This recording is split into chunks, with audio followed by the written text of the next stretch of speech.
Devex. I want to welcome all of you who are here in the room at this lovely Microsoft Policy and Innovation Center, and I want to welcome all of the folks joining us online from around the world for this series on governance for good. If you've been following this series, it's one of the themes that we at Devex have prioritized and been covering for quite some time. We've had a really interesting group of speakers and leaders on this topic.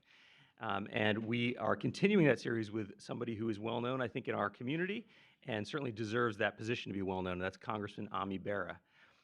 Congressman Bera, like myself, is Indian American. He started his career as a medical doctor, which, as you may know, is kind of the highest aspiration for many of us in the Indian American community.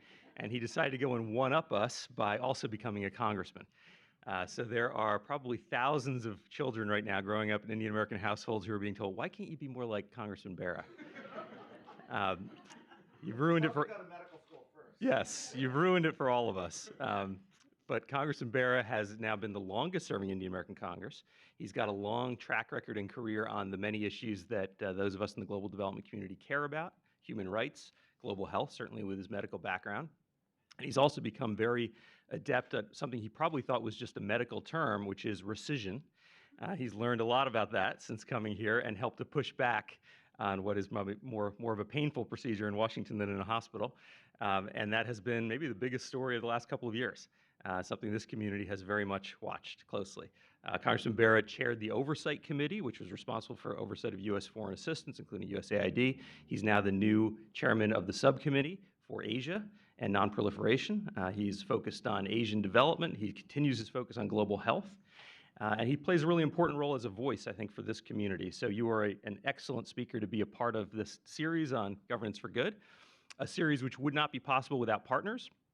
When we thought of creating this series, of course, the first group we went to was Pact. Pact is well known for their work in governance. They're a global NGO based here in Washington, D.C. They have found really innovative ways to work at the cross-section of private sector and government policy. In particular, give you the example of what's in your cell phones right now, all of the conflict minerals that make their way into batteries and other products that we use in electronics. Pact has created the largest global alliance of corporates and governments and NGOs and others working to really improve the governance around that entire industry. So we're delighted to have them as a partner here and for this series. And we very much thank Microsoft for once again welcoming all of us in the room and providing their technology so that all of you can see this around the world. So with that, I would like to ask the Vice President of Business Operations for Pact, Bree Jefferson, to give us some opening remarks. Bree.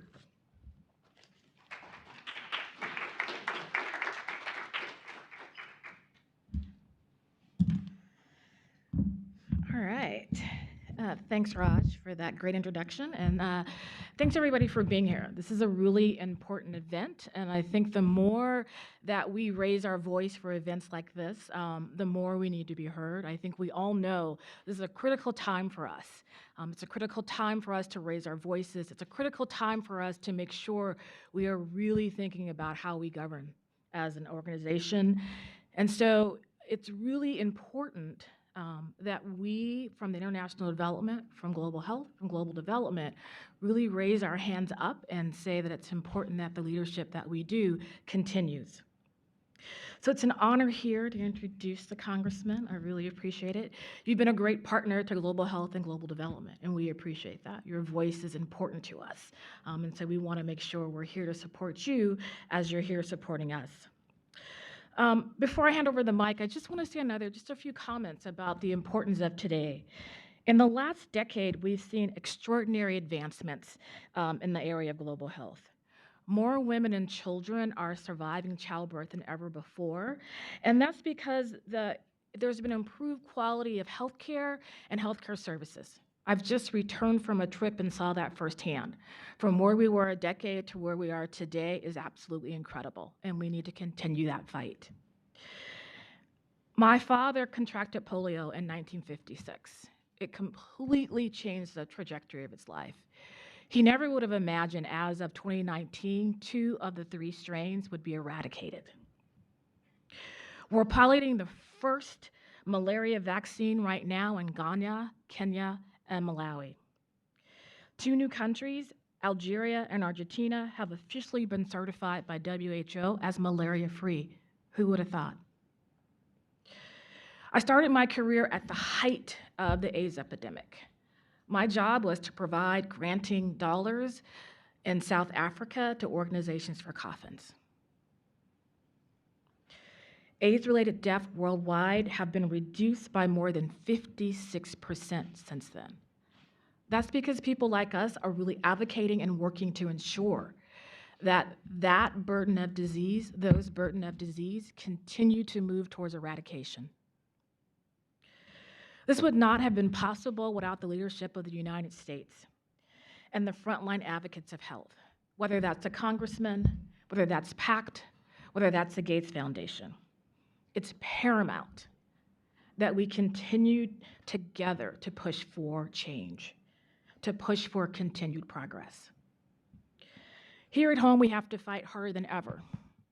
As we know, we are constantly under attack during the budget season and at the end of the fiscal year. There's always a question whether those dollars are going to be available. International development and foreign aid continue to be the targets that we must fight to make sure that they continue to exist and that those dollars continue to be available. We know, and I think much of the world knows, foreign assistance is just a good investment. Many of us travel around the world and we see that investment firsthand. Looking towards the future, we're set to face some of our greatest challenges. Whether that's lack of education around the world, young women not having access to education or healthcare, whether that's people of color not having access to moving forward, whether that's groups that will remain in poverty. If we don't continue that fight, those groups will remain there. So in closing, I will say that we must be able to remind ourselves that it's our job to push to govern for good. That's why we stay in these jobs. That's why we take these roles. I look forward to hearing what the Congressman has to say. And so without further delay, I'd like to introduce the Congressman.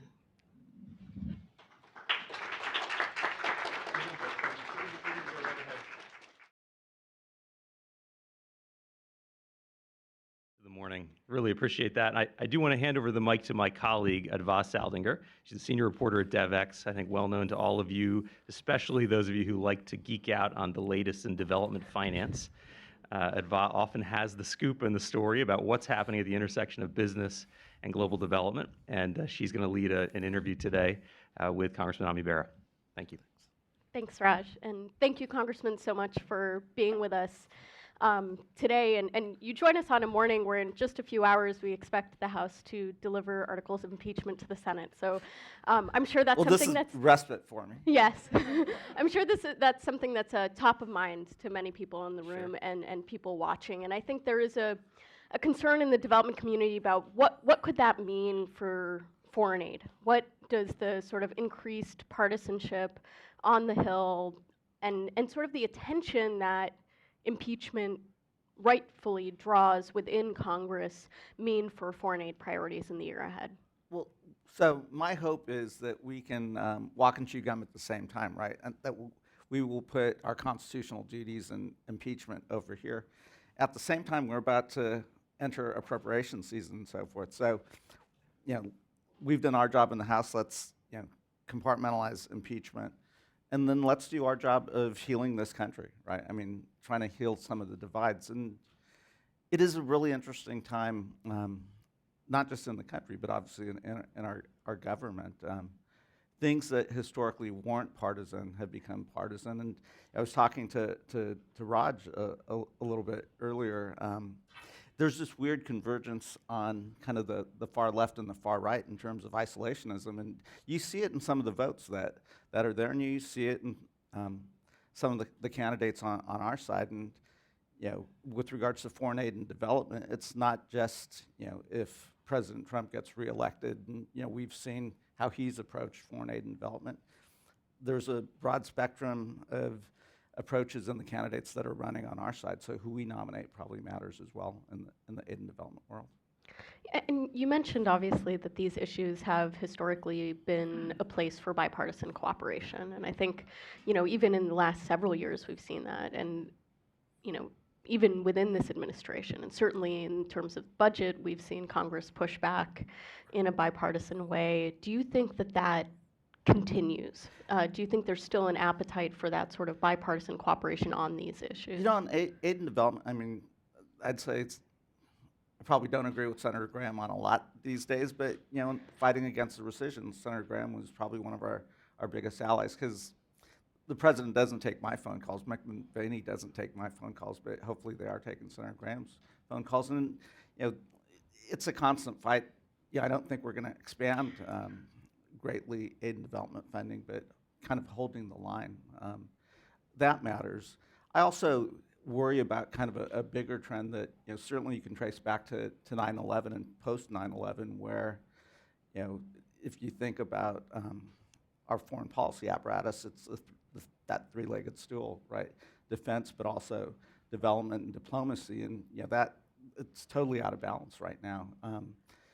And, you know, part of that is just everything gets dumped into NDAA, because we don't have, you know, we want to do something in development. You know, we know NDAA is going to move and pass, so we've got to fix that. I mean, we've got to do a Foreign Assistance Act and, you know, go through a, you know, it's not going to be easy. It's been a long time since we've gone through a traditional authorizing process, but I think that is, you know, pulling the pendulum back.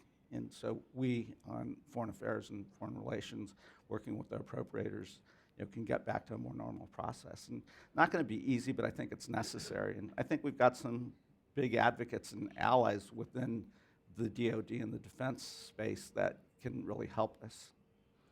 Is that something that's like realistically going to happen in this next year? It might not happen in this next year, but we've got to take a long view. And, you know, look, I think this next year is about holding the line.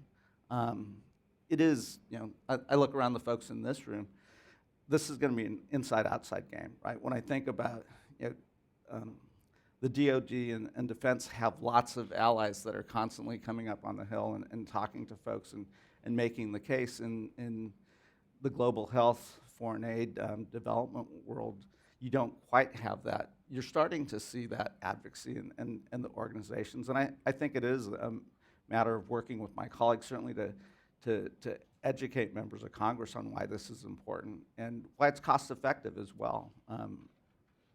So I'm the consummate optimist. I think we can get there, but we've got to play a long game here. Do you think there's the leadership currently in Congress? Obviously, you know, we've seen some leadership changes, and Nita Lowey is retiring and has been a strong advocate on the appropriations side. Do you see leaders or, you know, people in this new generation of members of Congress who are sort of learning about these issues and could become some of these sort of leaders moving forward? Obviously, you know, you've been a strong advocate for many of these issues, but I think people look at it and say, well, where is that leadership going to come from as people move on? So I think, you know, I don't want to say there's war fatigue, but there's war fatigue, right? We've been involved in Iraq and Afghanistan for a long time, and I'll bring it back to how I'm thinking about this, and in the context of aid and development, but in the context of my new role as chair of Asia and the Pacific. We know the president wants to do a drawdown on Afghanistan. We hope he doesn't just all of a sudden say everyone's coming home and, you know, turns the spigot off. How do you do that in a responsible way? And aid and development is a major component of that responsible way, right? We've spent billions of dollars, and what does that look like? So I would try to use that as a vehicle then to educate my colleagues, because you're going to have some of the most conservative Republican members who don't want to draw down rapidly either. Again, this is this weird convergence where you'll have Republican members, and, you know, I was in Iowa this past weekend with Secretary Kerry, doing a little politicking, but you have long bus rides between the counties in Iowa, so it's like, well, I'm with the secretary, let me pick his brain on this. And the secretary's pretty cautious about what that drawdown looks like as well, and maybe says we probably should be really careful here, and I agree. Can we use Afghanistan, what Afghanistan looks like in the next phase, as a way to talk about why aid and development is really important, how we hold on to the gains? And I think we can. And I think that's a place where maybe you get some Republicans talking about some of these programs.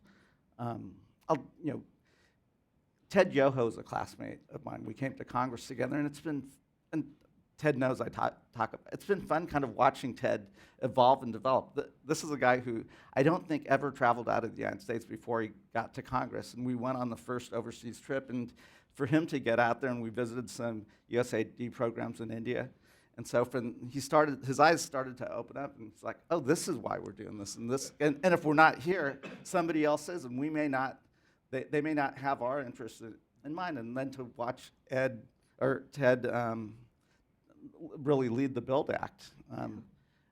So I also think we've got to get some of those folks out there in the field seeing what's actually happening, and the return on investment for, it's great, not just in actual return on investment, in human return as well. So you think that CODELs, these trips that members of Congress take to see the work of USAID and NGOs that are US-based NGOs or international NGOs doing this work, really makes a difference in how people view these issues and vote in the end? Hugely important, yeah. I mean, I think it's incredibly important for members of Congress to get out there and when they are going places to actually see some of these programs. I traveled to Sierra Leone with CARE International, and I know they take folks out, and we went, and the whole intent of that trip was to go to West Africa and get a sense post-Ebola. We threw a lot of money at that, and I think sometimes we would be more efficient if, as the U.S. government, we push more of those funds to the NGOs that are actually on the ground. They can use those funds more efficiently sometimes. But to just see the impact of those investments, as well as how those populations felt about us, is incredibly important. We just have to get more members out there in the field. So you brought up the BUILD Act. One of the ways that the BUILD Act was sold was certainly as a way to counter China. It's a big part of the narrative and a big part of the reason that a lot of Republicans got on board. You're obviously the chair now of the Asia Subcommittee. I think this administration has put a priority on countering China.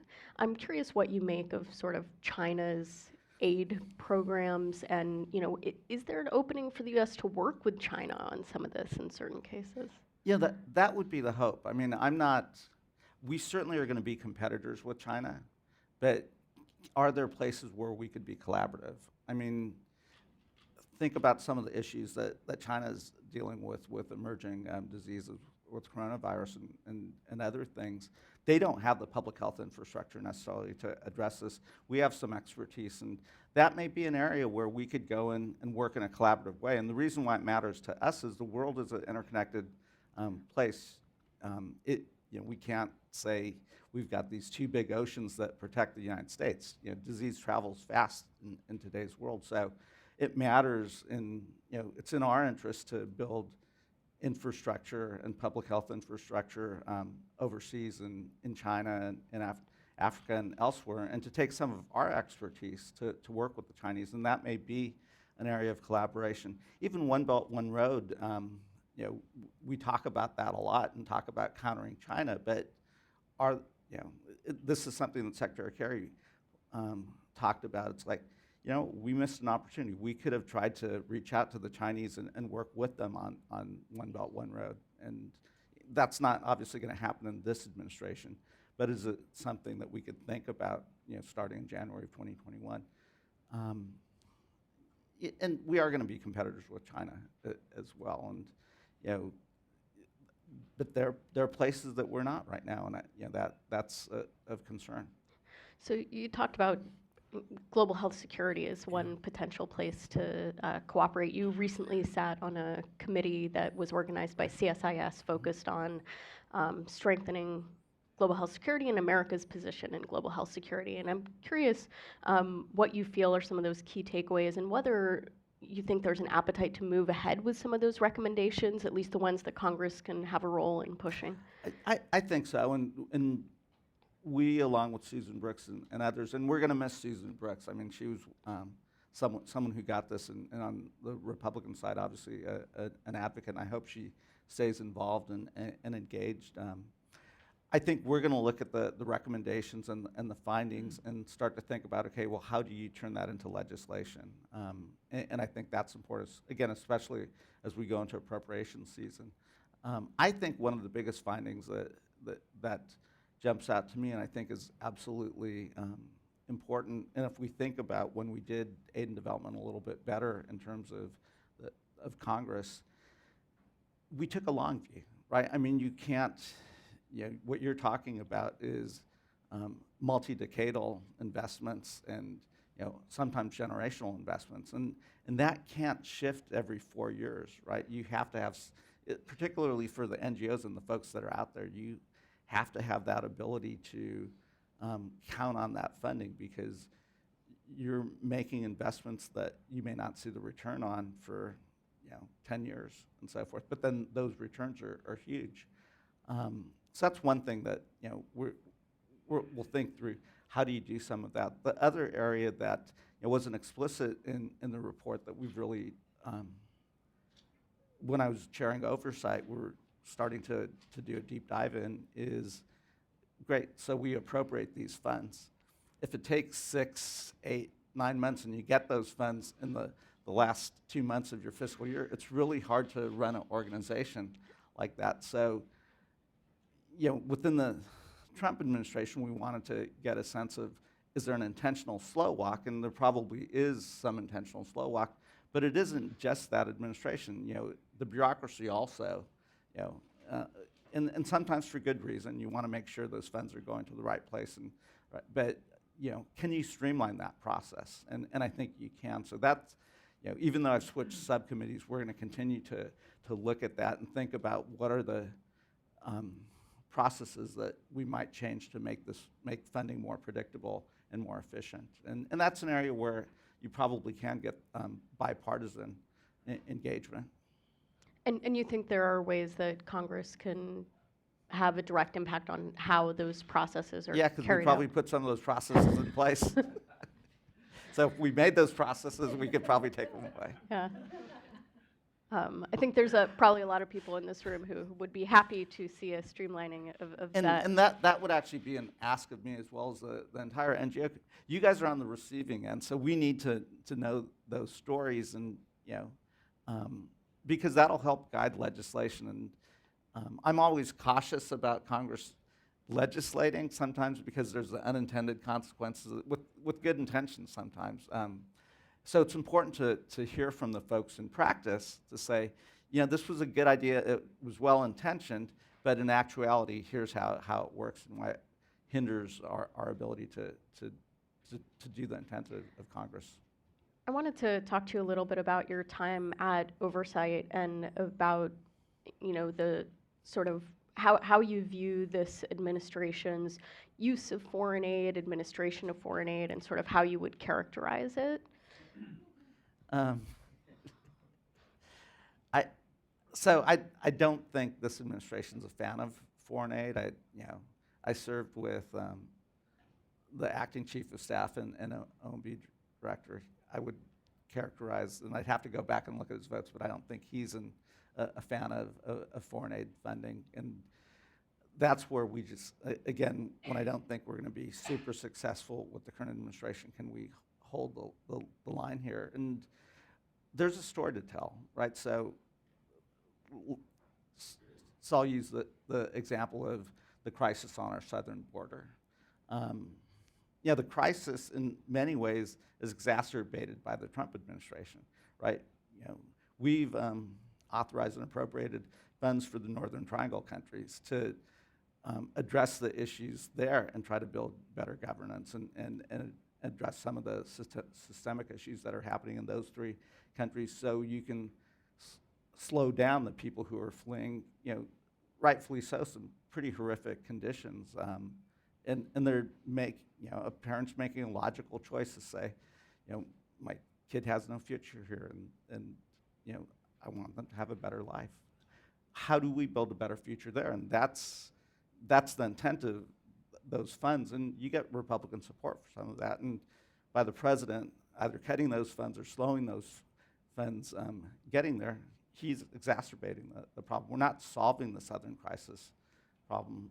And so we can use examples like that and try to find, it falls on deaf ears with the president, but I think there are folks within the administration that get that. You know, I find working with Mark Green, we don't agree on everything, but I think he takes the right approach in terms of, you know, looking at the specific assets within those countries and those regions, and you know, be different solutions, but how do you build on those assets? And you know, there are folks like Mark Green and others that we can find a place to work with. I think the example of Central America and the Northern Triangle countries is sort of one of the key examples of how this administration is withholding aid based on political demands and to an extent that we haven't seen before, including in some cases humanitarian aid, which has normally been exempted from those types of moves. And so I'm curious how you think Congress can, you know, successfully push back against that, especially when the administration, as we saw late last year, doesn't always respond to your requests for information or updates to policies. You mean they're not working with us? They don't like oversight? So, yeah, I think Chairwoman Lowy and the other appropriators tried to, through the appropriations process, to box the administration in, and you know, there's only so much that you can do. So the final bill watered down a lot of the language that was in Right. the House bill. So some of those protections didn't actually make it into the final legislation. I mean, short of earmarking specific funds and delivering them to the organizations, that which is incredibly difficult for Congress to do, I don't know that you're going to be able to change the president's thinking on this, but can you change other members of Congress? Yeah, we've got the majority side on the House side, so I think the House is there. Can you find those folks within the Senate that are willing to go along and potentially buck the president? And then, you know, they're there. So, or can we hold it together for a year until January of 2020 or 2021, and maybe there's an administration that's coming in that thinks a little bit differently about this. And I will tell you that how we look at it is we are thinking about what are the legislations and the fixes, et cetera, going to this appropriation cycle. So if you do have a more receptive audience in January of 2021, we're not just starting at that point. We're actually ready to kick things into high gear fairly quickly. And, you know, we're about to start a new budget process. I think for most people I've spoken to, we expect, you know, there's an expectation that the president's budget will once again cut foreign aid. Do you think there will be that same appetite to push back? Obviously, it's something Congress has had to do repeatedly, and not only in sort of the normal appropriation cycle, but then again at the end of the fiscal year, as we've seen rescission's attempt, as you're well familiar with pushing back against. So I agree with you. I think that the president's budget will be like his budgets in the past, and I would hope in a bipartisan way that you'll see the same coalitions coming together to push back as well. And I think, you know, even with the current administration, it is worthwhile to continue to try to educate the president and administrative folks in the administration on the real value of these investments, and maybe you put it in the context of, you know, as we said about the Build Act, in the context where, you know, it's a language that they'll understand. It's like, look, if we're not there, China is, and you know, if that's what we have to do, then that's what we have to do to get folks to come along. Yeah, I guess one question I have there, and this I think relates specifically to the new DFC and conversations I've had in the last couple of weeks with people about expectations and things they're watching, in part because it was sold so much as a national security and foreign policy tool. There's a concern that strong development mandate, which is in the Build Act, in the legislation, will be overshadowed by some of these national security objectives, and that will end up potentially guiding how the agency makes some of its decisions. So is there a risk to sort of using some of these national security arguments in getting, cooperation on foreign aid? Yeah, but I'd say global health, pandemic preparedness, those are all national security issues, right? And I would, yeah, let's, an area that we talk a lot about is the youth bulge. That is a national security issue in sub-Saharan Africa. And then you can play off of that, right? I mean, if you want to address the youth bulge, part of that is empowering women and girls. Part of that is, at a minimum, providing voluntary family planning and so forth. And you can't do any. So Ivanka Trump, and we've had this conversation with them. Talks about going to Africa to do empower women and girls. And I was pretty blunt with them. You're not going to be successful unless you provide voluntary family planning and pregnancy spacing. It's not going to work. And she didn't say anything, and I didn't expect them to say anything, but I think it's important to make that point. We've gone backwards. The Republican Party has gone backwards on this issue from where they were in the 1980s. So I think it's important for us to build a coalition in the middle that is bipartisan, that really gets out there. I think there probably are strong advocates in retired DOD generals and others that we just have to engage. That I think it matters when they put their uniforms on and they come up to the Hill and they meet with some of those folks and they can push back. I think Secretary Mattis would be a great one if we can kind of get him on board and engage. Who gets it. So they may not go so far as to cut the DOD budget, but we'll figure out how we pull some of those things out of the DOD and start actually putting them back in. And what are some of the conversations you're having with Republican members of Congress to try to sort of get them on board on some of these issues? Obviously, some of them are already allies, and how are you? What are you sort of hearing from them when these big fights over rescission and things like that come up? So I think some of the folks that have been around for a long time, and again, I think Senator Graham's a good example. They get it. They get why this is important. And a lot of them have just gone silent, though. They're very hesitant to push back on the administration. Again, it was good that Senator Graham spoke up in the last Congress, but we've got to get more of those voices. So let's take the Build Act. There's real concern, and the Build Act isn't the be-all, end-all. It certainly gives us some tools, but there's a lot more that we need to do in terms of aid and development funding. But we've engaged, let's use Congressman Yoho, but there's others who are supportive of the Build Act. Real concerns about how it's going to be actually funded. Is it going to be funded in the way that Congress really intended it to be funded? And I think it behooves us to continue to shine a spotlight on how it gets funded. Yeah, obviously a key part of that is how equity is scored. Absolutely. I've spent a lot of Yeah. time talking to people Right. in the weeds about this particular issue, but my understanding is that it may well take congressional action. And it may well take congressional action. And that's why I think it's important for us to signal to the administration that we're watching this. And so, unfortunately, we ran out of time in December, but we were going to have a hearing on implementation of the Build Act, and I think we still intend to have that hearing. So, and we'll do it in the context of my new subcommittee. Great. I'm curious if there's other sort of lessons that you've learned from your time at the Oversight Committee and sort of aspects of oversight that you think need to be, top of the agenda in this year ahead. Lots of aspects of oversight. I mean, broadly, and it didn't start with the Trump administration, but it's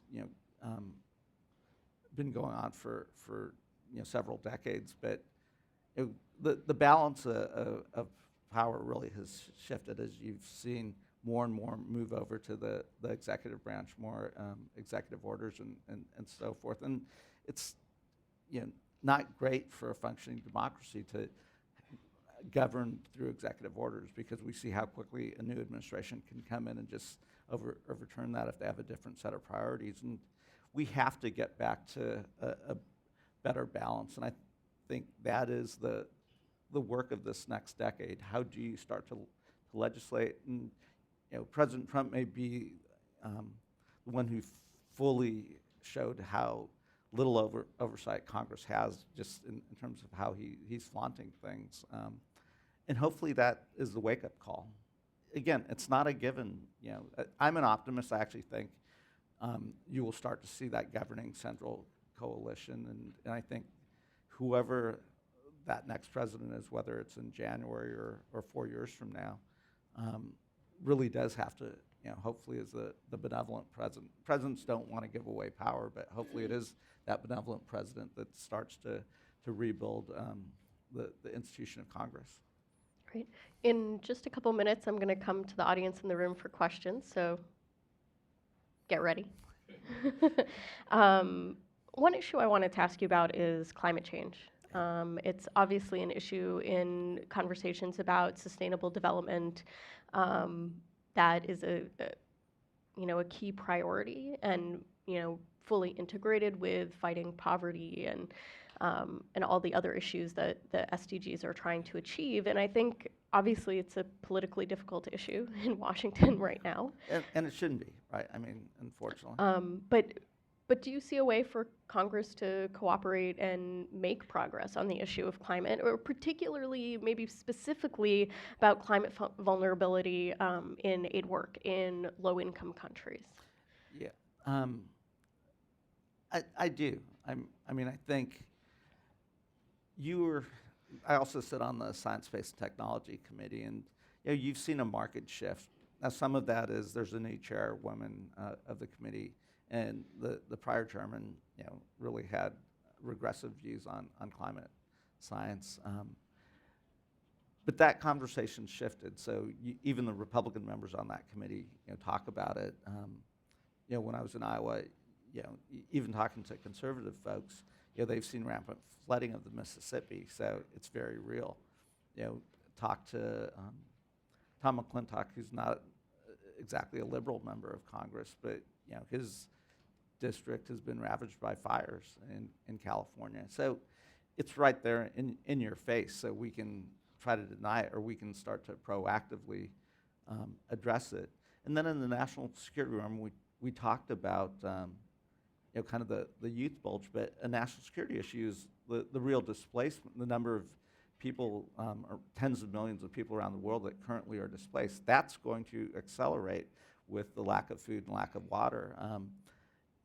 Look at Pakistan. There's cities that have temperatures of 120 degrees. You see that in India now too. That's going to become the new normal. What is that going to do to political stability around the world? And there's an urgency, and I think those are going to be the new normals.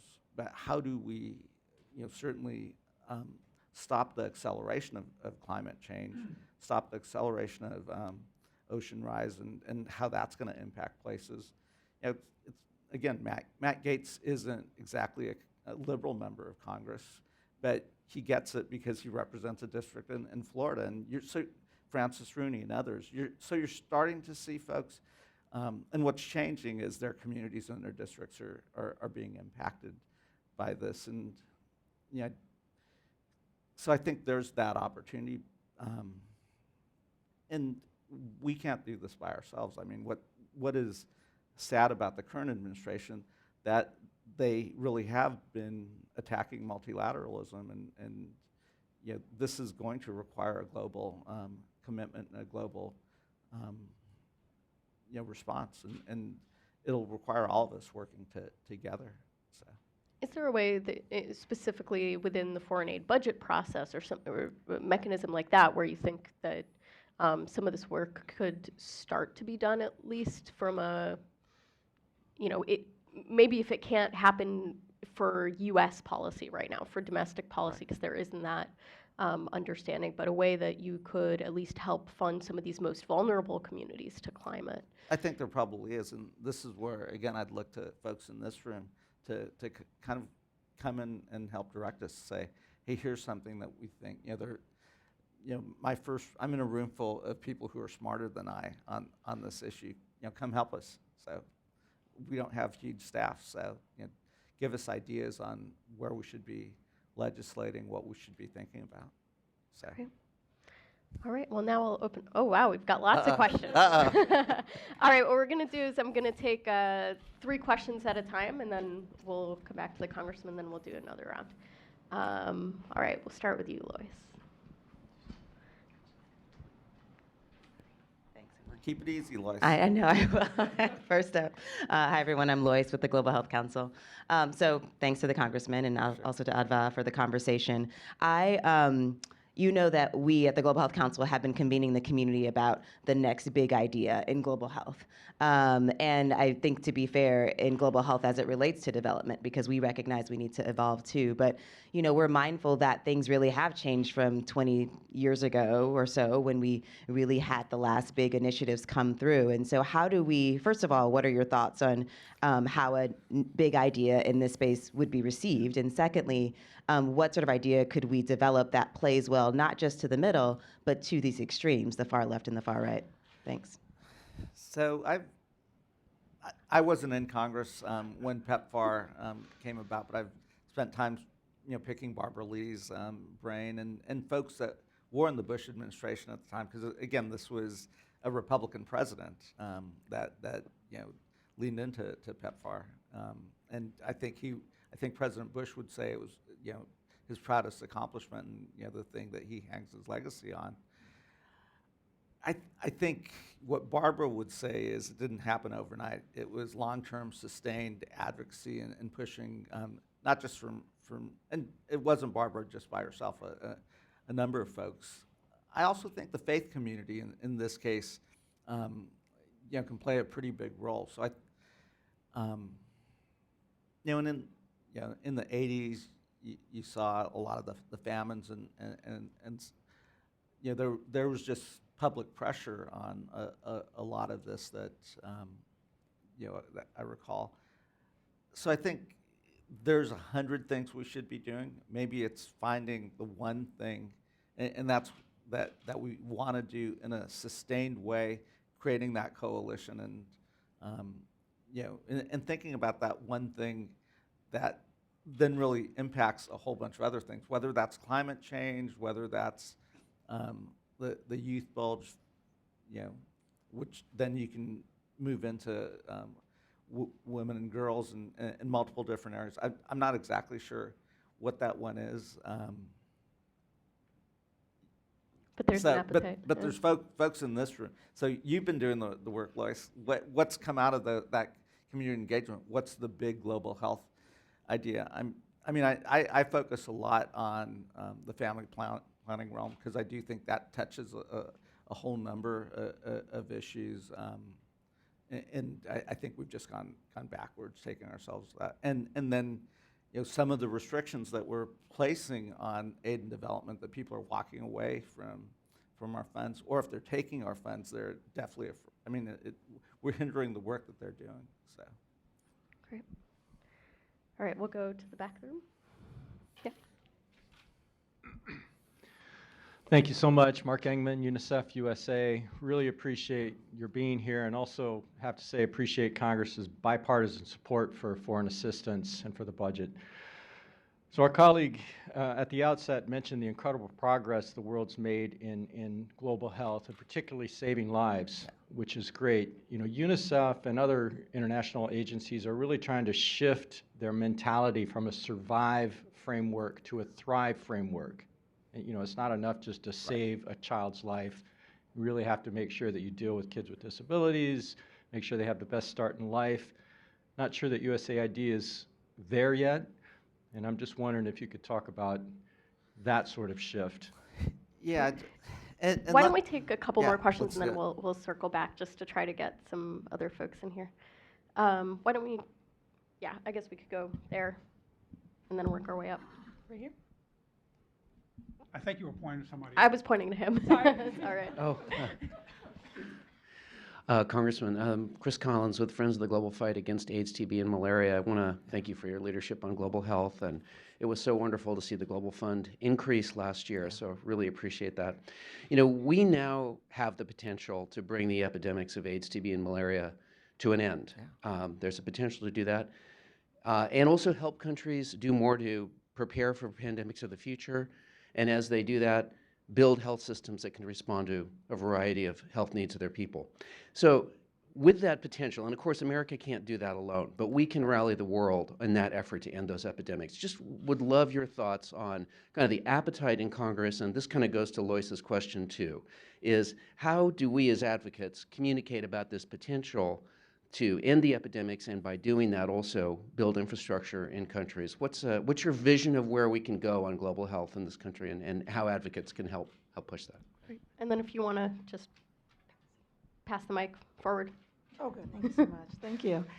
Thank you so much to Devex and to the Congressman for giving us such great illustrations and observations today. I'm Marcia Wong. I'm the Policy Director for the International Red Cross here in Washington. I wanted to jump on our UNICEF colleagues' comment about the survive to thrive, because I think what we're trying to signal is the long-term impact we all want. And even though we're a humanitarian organization, and thank you, U.S. donor, for being our most robust donor, and thank you, congressional bipartisan support for that, we've heightened the conversation with the development actors and the private sector, because we may be 35 years in Yemen and Afghanistan. We don't want to be, and the development holds that need to be more robust. We're waiting for the development actors to come into the more truly conflict or fragile spaces. Could you provide any of your comments on how the private sector could possibly play a more forward role? And do our development agencies need to catch up and be a little bit more, quote, risk-taking in coming into some of these fragile places? Thank you. Great. Great. So there's a lot there. Yeah, thinking about our colleague from UNICEF and thinking about Bree's opening statement, especially since we're here in Microsoft, you know, one of the nice things about being in Congress is you get access to a lot of folks, and Bill Gates, you know, visited the Hill recently. Obviously, he's doing phenomenal work, philanthropy, and we need that work. But he gave us a book, Factfulness, and it really does lay out, you know, we talk about the, you know, all the challenges in the world of climate. And in truth, when you look at objectively just a lot of the facts, we've addressed a lot of challenges in the world's in many ways, and with regards to global health, in a better place. That doesn't mean we don't have, you know, but let's acknowledge that a lot of the work that many of the people in this room have done, as well as the United States and the international community, has actually had impact, right? But there's so much more that we can do to the question of where do we go next, and you know, I think it's incredibly important when you think about pandemic preparedness and global health and disease, especially talking to my colleagues in Congress.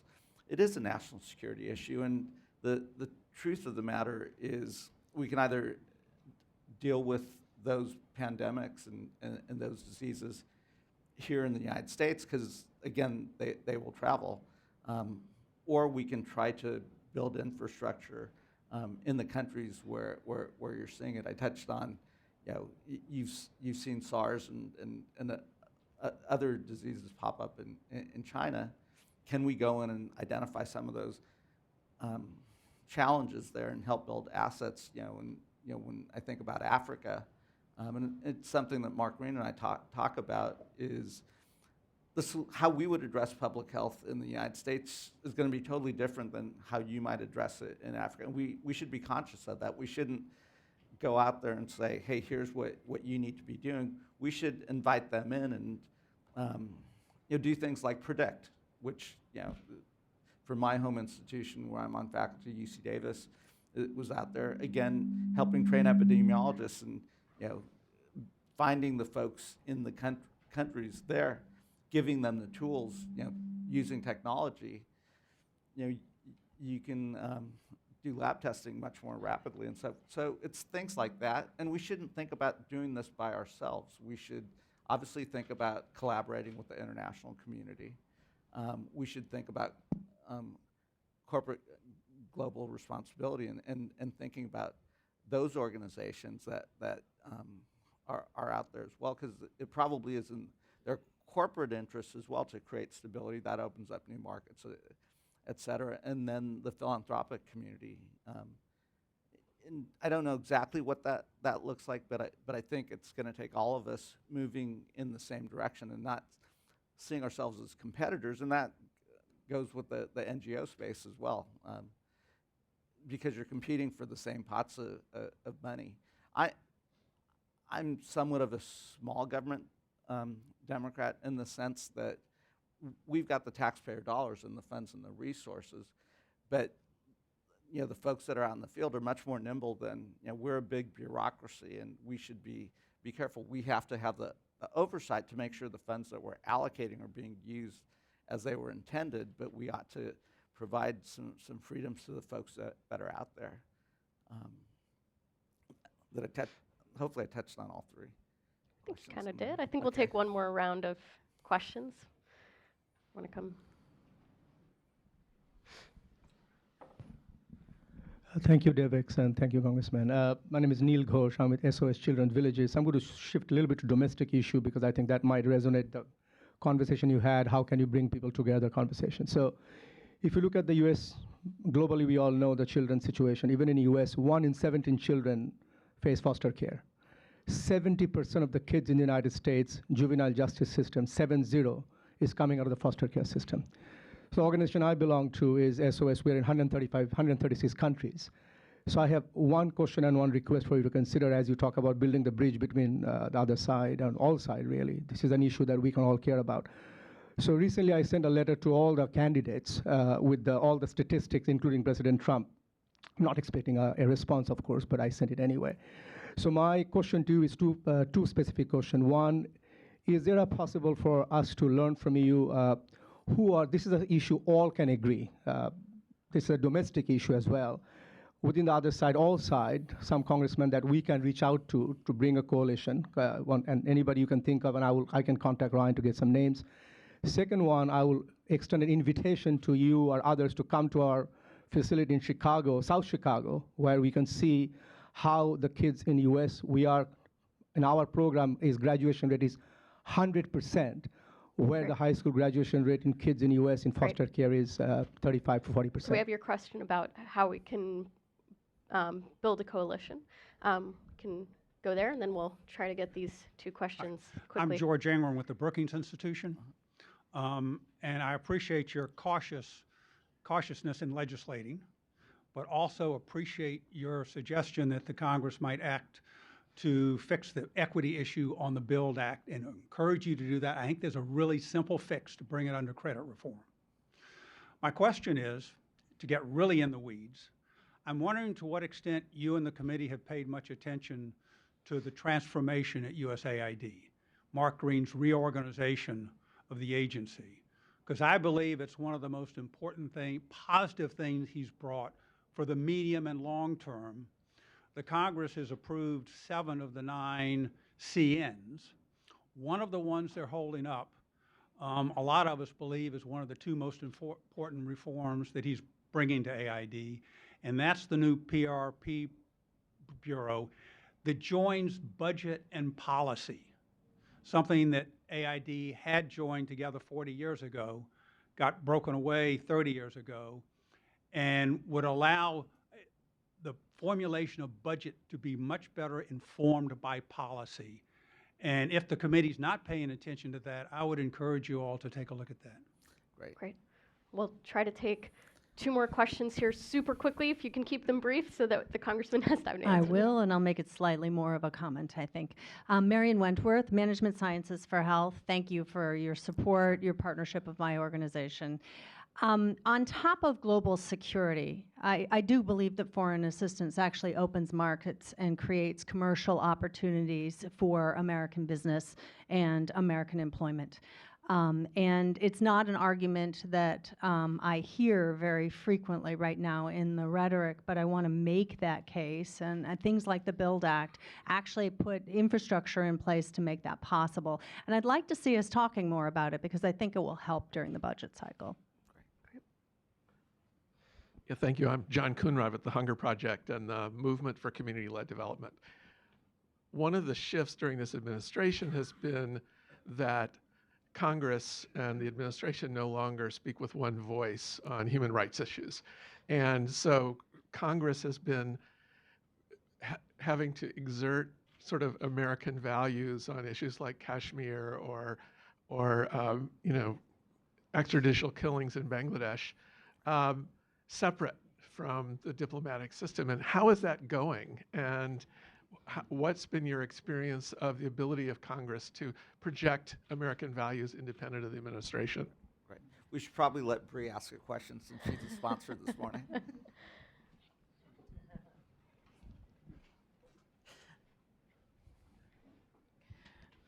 So my question is, a lot of this has been about changing the narrative. Global health, global development, to a certain extent, has policies from the 1950s, and that's what we're projecting. So my question really is, you've kind of touched on this earlier, is what can be done to really think about the world's changed and evolved, and our policies actually haven't.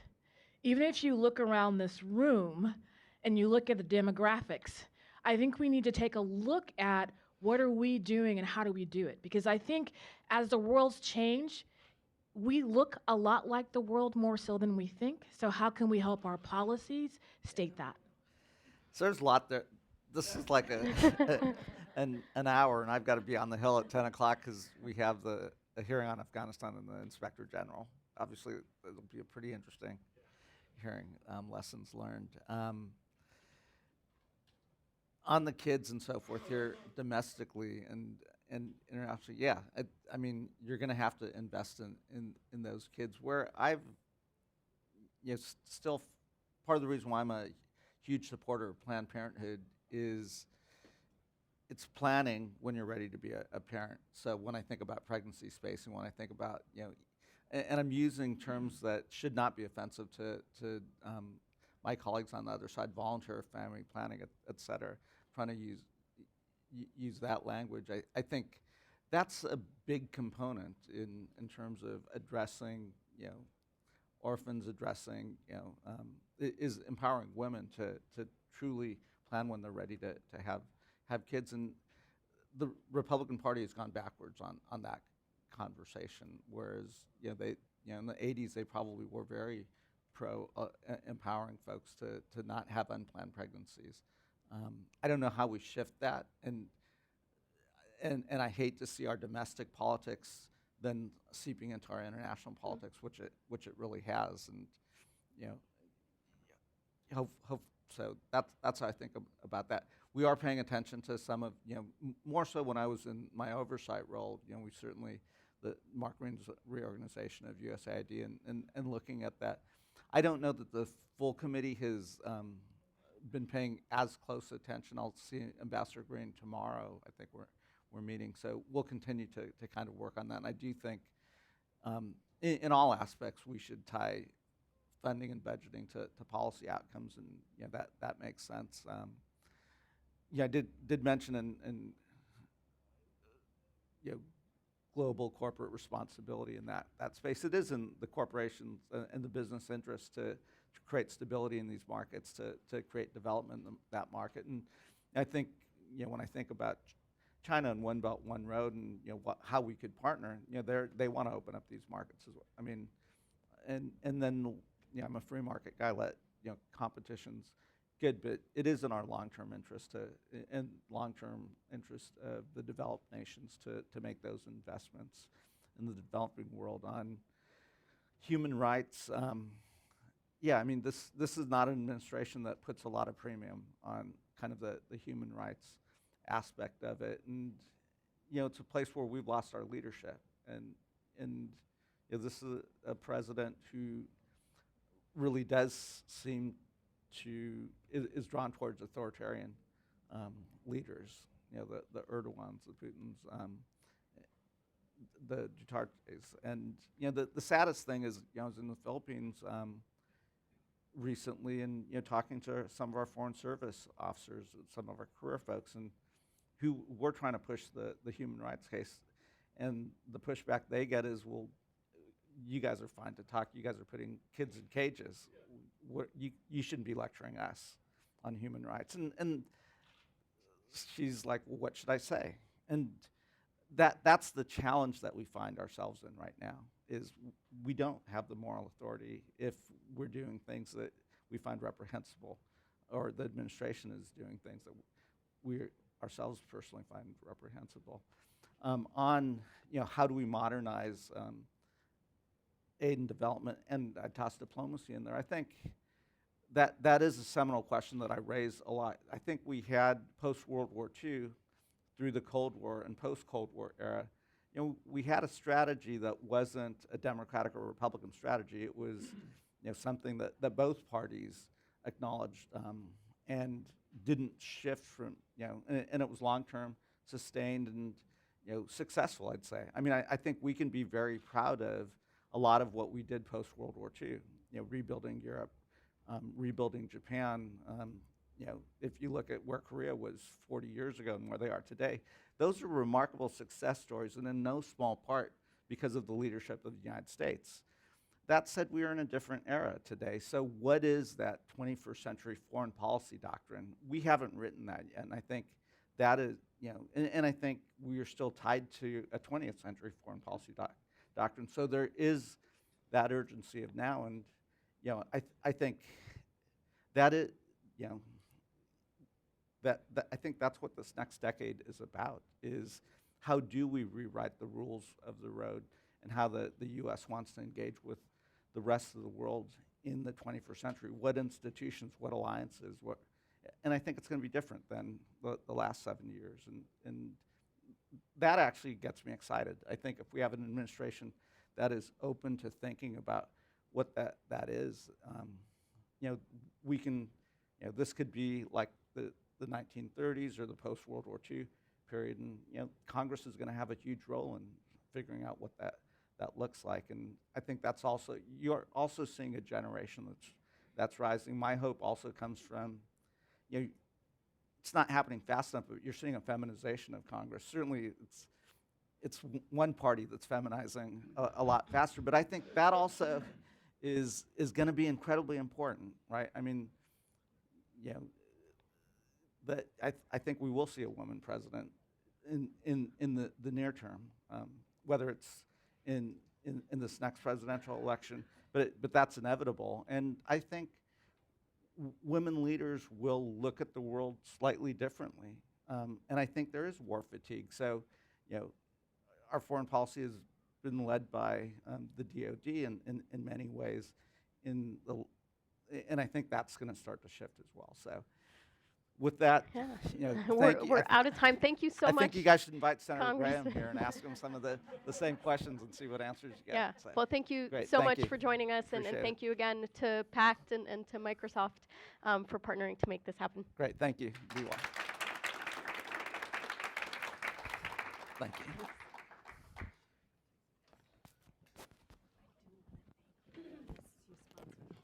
Series event.